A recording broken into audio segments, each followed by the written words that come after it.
Hello everyone, welcome back again to my YouTube channel. My name is Kevin Saili. Pada YouTube channel ini teman-teman akan menemukan informasi menarik seputar cryptocurrency. So if you do cryptocurrency, make sure kalian subscribe channel ini. Teman-teman, welcome back again di video update untuk Bitcoin. Jadi kita akan sedikit kasih update sesaat ya sebelum closing daily dan juga sebenarnya weekly. Kalau weekly sebetulnya sih nggak banyak yang mau saya discuss karena basically kemarin sudah saya banyak bahas terkait dengan bagaimana pandangan saya sebenarnya dalam tanda kutip agak bercanda pada pembahasan di BTC Halu Analysis ya. Jadi kalau teman-teman suka dengan konten-konten seputar Halu Analysis, make sure kalian sampaikan itu di kolom komentar supaya nanti ya maybe saya bikin halu-halu yang lain ya teman-teman. Alright. So, sekaligus saya pengen remind sekali lagi ke teman-teman bahwa Advance Group ya, pendaftarannya akan segera kita close dan ini adalah hari terakhir buat teman-teman yang pengen daftar di Advance Group. Make sure kalian cek di link description ya, atau link yang ada di description. Hanya itu link yang asli. Kalau misalkan kalian di kontak sama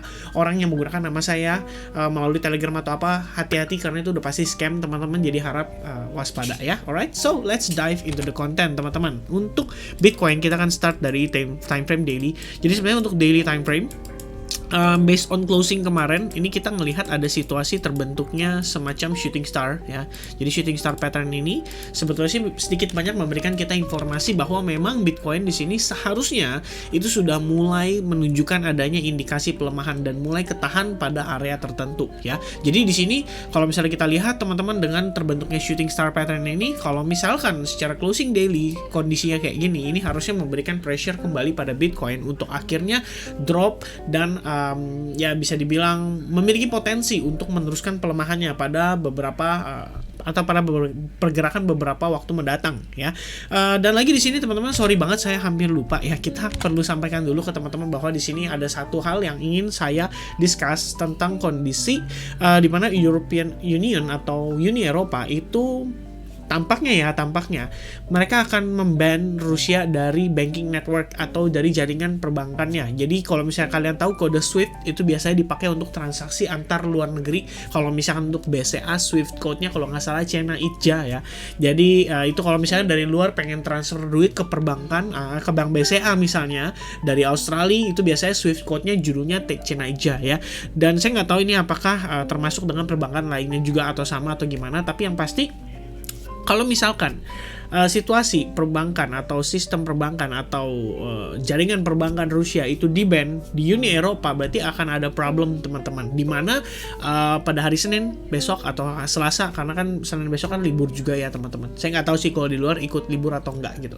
Tapi dengan kondisi perbankan sekarang libur, mungkin impactnya di market nggak terlalu kerasa.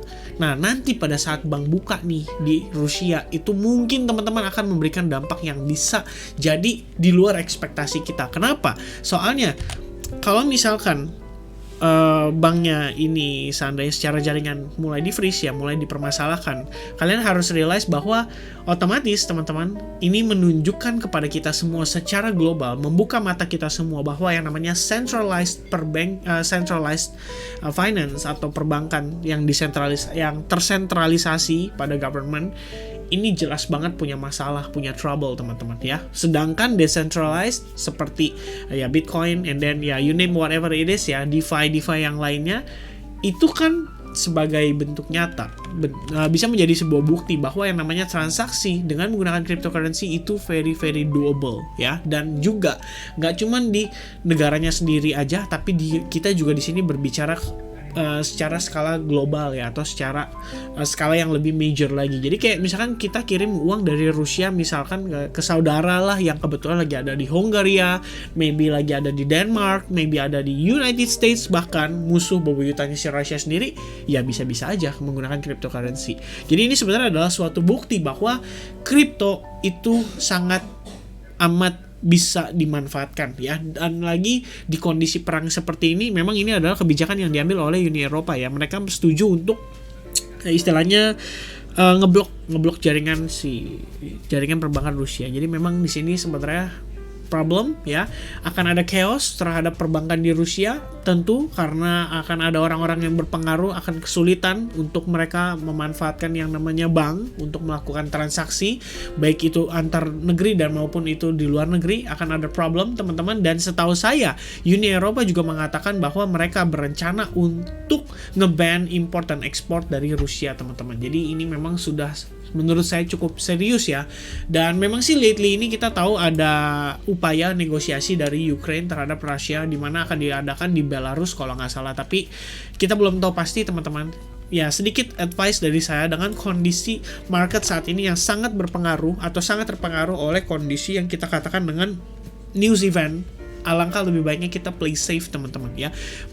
Kita bisa melakukan analisis jelas, kita bisa memperkirakan gimana kira-kira langkah-langkah ke depannya, itu jelas bisa teman-teman. Cuman kalau bagi saya sih, ini saya punya pengalaman dari 2014, lose saya juga udah banyak. Saya pernah kena problem pada saat lose banyak ya, pada saat Donald Trump against Hillary Clinton ketika dia pemilu. Terus saya juga pernah kena problem lose banyak pada saat Hang Seng Index drop dalam waktu yang sangat singkat karena terjadi ledakan di Tianjin. Jadi teman-teman bisa search itu di Tianjin Explosion, ada di 2015 kalau nggak salah. Saya juga pernah rugi banyak pada saat Yunani almost bangkrut ya, almost kita bilangnya apa ya waktu itu ya pilot sih atau bailout atau gimana ya, pokoknya itulah ya. Yunani menyebabkan gold itu drop sampai lowestnya di kisaran sekitar area $1.100 per troy ounce ya pada saat itu. Saya lupa pasti ya angkanya berapa, tapi yang pasti saya lose banyak di sana. Terus terakhir itu adalah pada saat pemilu juga ya, pemilihan Prime Minister di United Kingdom atau UK. Waktu itu antara Boris Johnson sama siapa saya lupa, tapi yang menang intinya dari Boris Johnson, yaitu si Labour Party, dan boom ya, itu news event, semua jajaran news event. Dan sekarang itu lagi ongoing juga yang namanya Rusia menginvasi Ukraina, dan sekarang sudah mulai ada tindakan-tindakan yang diambil oleh negara-negara yang istilahnya di luar dari Ukraina, di mana mereka melakukan sanksi ya, mereka memberikan sanksi kepada si Rusia karena telah melakukan penyerangan, dan ini pastinya akan berimbas pada kondisi pergerakan market naik atau turun. Untuk pastinya teman-teman gak ada yang bisa benar-benar memprediksi dengan clear ya. Kita bilang waktu si Rusia menginvasi Ukraine, marketnya tiba-tiba drop, and then besokannya V-shape recovery ya, V-formation, and then boom. Sekarang kita ngelihat marketnya balik turun lagi. Memang sih sebenarnya kalau secara analisis kita sudah sampaikan dalam video-video terakhir ya teman-teman, dimana kita ngelihat kalau misalkan memang situasinya kita ini overall adalah wave 1, wave 2, wave 3, wave 4, wave 5, which is ini adalah motif wave-nya kita untuk finishing ke ABC corrective pattern secara overall-nya teman-teman. Ya ini memang harus terjadi gitu. Cuman permasalahannya adalah apa iya ya kita benar-benar semudah itu bisa memprediksi atau menganalisis gitu ya. Saya pasti punya probabilitas saya salah, dan itu selalu saya ingatkan kepada teman-teman sekalian ya. Jadi bukan berarti ketika saya melakukan analisis wah udah pasti benar nih dan lain sebagainya. Please be advised bahwa di sini everybody can be wrong ya. Setiap orang bisa salah, dan itulah yang perlu diperhatikan, sehingga kita perlu belajar yang namanya risk management before kita mengambil suatu transaksi ya. Dan untuk Bitcoin sendiri kemarin kita udah discuss teman-teman ya, dimana kalau misalkan memang skenario yang kita ekspektasi adalah seperti ini, wave 1, wave 2, berarti kan wave 2-nya kita sekarang lagi di bawah koreksi nih. Nah, pertanyaannya sejauh mana kan koreksinya ini bisa berlangsung? So far, kalau misalkan based on analysis yang kita berikan kemarin, kita ngelihat terbentuknya si ascending broadening wedge pattern, dan saat ini kita sudah break dari ascending broadening wedge pattern, tampak seperti sempat fake out, but then kita continue bergerak di bawah level tersebut. Dan kalau misalkan berdasarkan ascending broadening wedge pattern, kita bisa ukur berdasarkan panjang badannya, dan secara target, potensi terdekatnya itu berada di Fibonacci 50%, dan itu berarti $37.300 lebih kurangnya teman-teman. Dan lagi tadi saya tambahkan ada alternatif skenario yang saya lihat, di mana ada potensi kita ngebentuk yang namanya symmetrical triangle pattern. Dan kalau misalkan kita melakukan kalkulasi based on symmetrical triangle pattern, which is pada saat dia setelah break ini kita bisa ukur dengan menggunakan panjang badannya secara overall, maka potential target yang bisa dicapai adalah kisaran Fibonacci 61,8% sampai 78,6% between dua area ini. Tapi so far kalau misalnya kita ngelihat teman-teman, at least Fibonacci 61,8% itu memiliki potensi yang sangat kuat karena ini juga merupakan karakteristik dari wave 2 sendiri, dimana biasanya teman-teman volume should be lower during wave 2 than during wave 1. Price usually do not retrace more than 61.8%.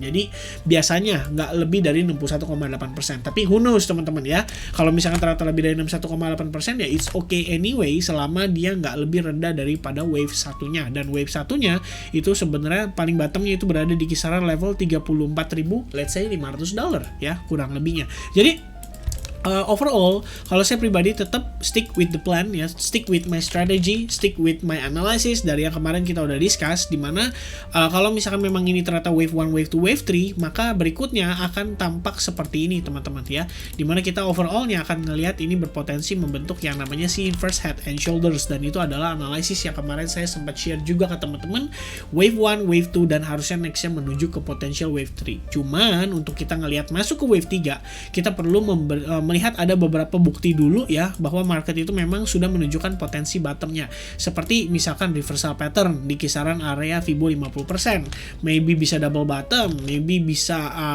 ya mungkin bisa ngebentuk semacam ascending triangle kayak gini ya kan, atau maybe ya secara garis besar dia bisa aja ngebentuk yang namanya falling wedge pattern ya. Segala possibility itu bisa saja terjadi pada kondisi market Bitcoin saat ini karena segala pergerakannya itu masih terdampak oleh situasi Rusia against Ukraine teman-teman. Alright, so itu aja reminder dari saya. Sekali lagi saya ingin sampaikan dan saya ingin remind ke teman-teman semua bahwa harap berhati-hati dan waspada ketika transaksi dalam kondisi lagi hangat-hangatnya suatu topik akibat news event tertentu.